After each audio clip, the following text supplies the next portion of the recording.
திருமூலர் திருமந்திரத்தில் கடவுள் வாழ்த்து பாடல்ல ஒரே ஒரு வரியை சிந்திக்க போறோம்.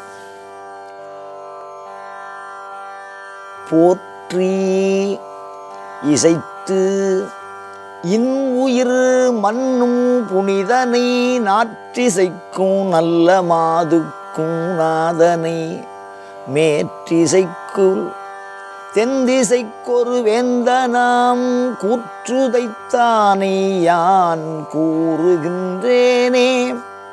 திருமூலர் மிக அழகான ஒரு கருத்து.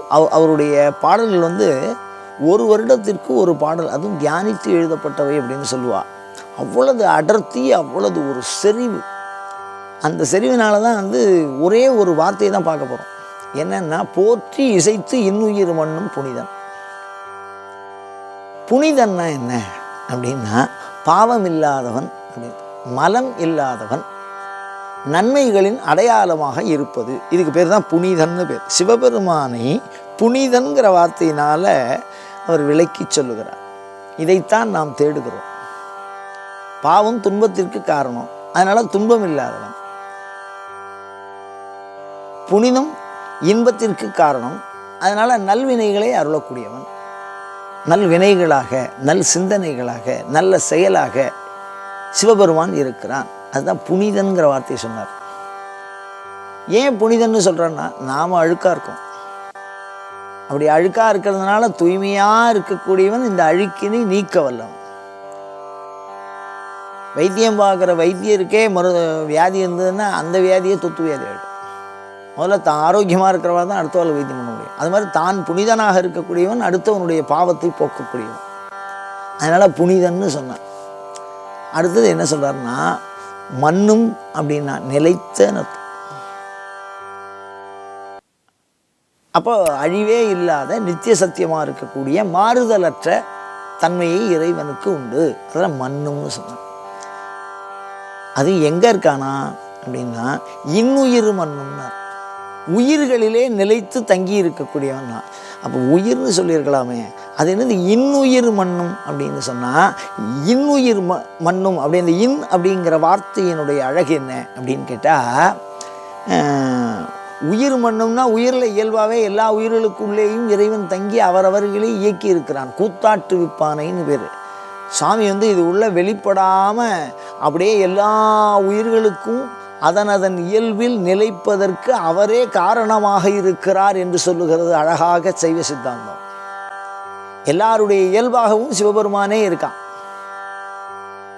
இப்போ நெருப்புக்குள்ள சூடா இருக்கான், தண்ணிக்குள்ள குளிர்ச்சியா இருக்கான், காத்துக்குள்ள அசைவா இருக்கான். காற்றில் ஊக்கம் கண்டாய் மாணிக்கவாசகர். அந்த மாதிரி இன்னுயிர் அப்படின்னா என்னன்னா, உயிரின் இயல்பு ஆணவ மலத்தோடு இருப்பது. அந்த ஆணவ மலம் நீங்கினால் இறைவனுடைய திருவடியிலே ஆனந்தமாக அது எப்பொழுதுமே இருக்கும். அந்த மாதிரி மலம் நீங்கிய உயிராக இறைவன் வெளிப்பட்டு தோன்றுகிறான். அந்த இறைவன் எப்போ வெளிப்பட்டு தோன்றுவான்னா, ஆன்மாக்கள் சகஜ மலம் பிறக்கும் பொழுதே அழுக்காக இருக்கும் ஆன்மா. சில பேர் பிறக்கும் போதே கருப்பு, சில பேர் பிறக்கும் போதே சேப்பு. சிவபெருமான் சேப்பாக இருப்பான் அப்படின்னு அர்த்தம். அந்த மாதிரி பிறக்கும் பொழுதே அவன் தூய்மையானவன், புனிதன். நாம் பிறக்கும் பொழுதே சகஜன்யமாக இருக்கிறதே மலம், அழுக்காக இருக்கும் சுபாவத்திலே.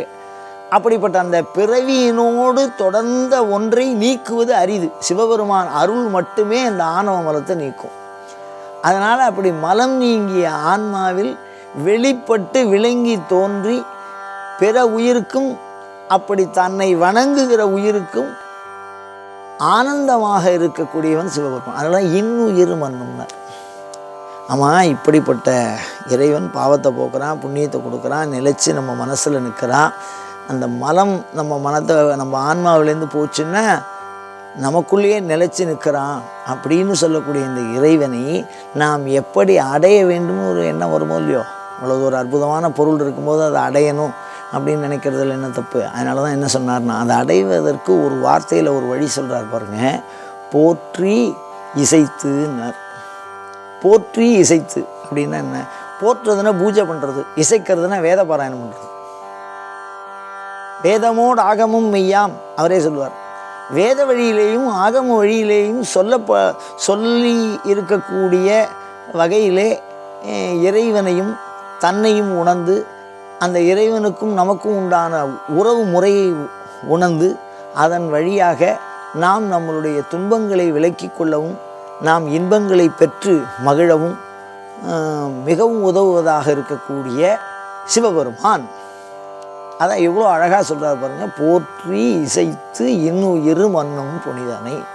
ஒரு வரியை நம்ம கரெக்டாக தியானம் பண்ணி அதை படித்தா கூட இறைவனுடைய எண்ணம், அந்த எண்ணத்தின் வழியாக நமக்கு இறையருள் உள்ளுக்குள்ளே நம்ம எண்ணத்தின் வழியாக உள்ளே போகும். அவனை பற்றி சதா சர்வகாலமும் நினைக்கிறதுங்கிறதே நம்ம பாவத்தை போக்கும்.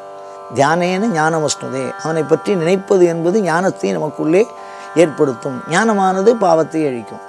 அது மாதிரி இறைவனை பற்றி எப்படி நினைக்க வேண்டும், அவருடைய குணம் எப்படி இருக்கும் என்பதை மிக அழகாக விளக்கி இருக்கிறார். அதை சிந்தித்து இது போன்ற தொடர்ந்த சிவச்சிந்தனைகளை தூண்டுகிற வினாக்களை எப்பொழுதும் உங்களிடமிருந்து எதிர்பார்த்தவனாய் அயம் தர்மஹா உத்தரோத்தராபிவிருத்திரஸ்து.